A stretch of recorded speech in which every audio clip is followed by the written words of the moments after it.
The short timeline may mean that this fall we aren't going to see all the products we are eventually going to see, said Simon, an expert on individual health insurance.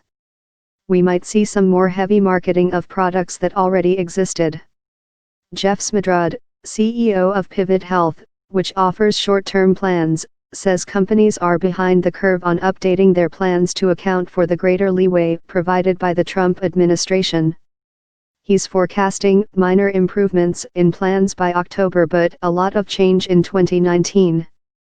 Strictly speaking, short-term and association health plans are not new. The Trump administration has broadened their potential reach, although some states may push back with restrictions. Short-term plans don't have to take people with pre-existing medical conditions, or provide benefits like coverage for maternity, mental health, prescription drugs, and substance abuse treatment. They can last up to 364 days and be renewed for up to 36 months. Association health plans do have to accept people with pre-existing medical conditions, but they don't have to cover the full menu of 10 essential kinds of benefits required by the ASAI. On the whole, association health plans have more federal consumer safeguards than short-term plans. Speaking at the White House last month, Trump almost made it sound like there's going to be a stampede to get the new plans.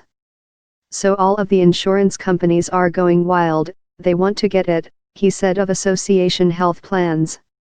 You're going to have great health care at a much lower price. As for short-term insurance, somewhat different, result the same, Trump said. Much less expensive health care at a much lower price, will cost our country nothing. That's not what the industry's saying. The Blue Cross Blue Shield Association warned that the broader availability and longer duration of slimmed-down policies that do not provide comprehensive coverage has the potential to harm consumers.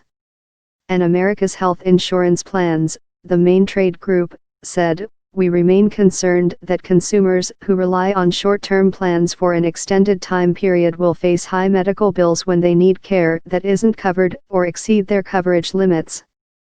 Under the Obama-era health law, consumer complaints centered on high premiums, particularly for middle-class people not eligible for its income-based subsidies. Related video, Trump's health care plans chips away at Obamacare. Watch News, TV and more on News Pulse View. But the fear of being turned down because of a pre-existing condition faded away. So did worries about being denied coverage for certain kinds of care, like substance abuse treatment. And insurers were forbidden from imposing annual and lifetime dollar limits on coverage. Now concerns about such fine print will be back, particularly with short-term plans. Some consumers may be willing to gamble, figuring that if they get sick they can always switch to comprehensive coverage with an ASAI plan. Not so fast, said Simon, the individual insurance expert. With some exceptions, people can only sign up for ASAI plans during open enrollment season from November 1 to December 15.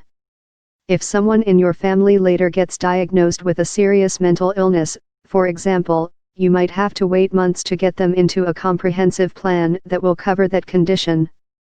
It's not simple to move back and forth, said Simon. Another potential surprise, Gary Claxton of the nonpartisan Kaiser Family Foundation says short-term plans may turn out to be more costly than Trump administration officials suggest. The plans now cover up to 90 days, but if insurers expand them to offer up to 36 months coverage, the companies will be taking on more risk. You'll have to pay more upfront because there's a longer time during which you could get sick, Claxton said. That's correct, confirmed Smadrud, the insurance CEO. The longer you cover somebody, the more likely it is you are going to have a claim, he explained.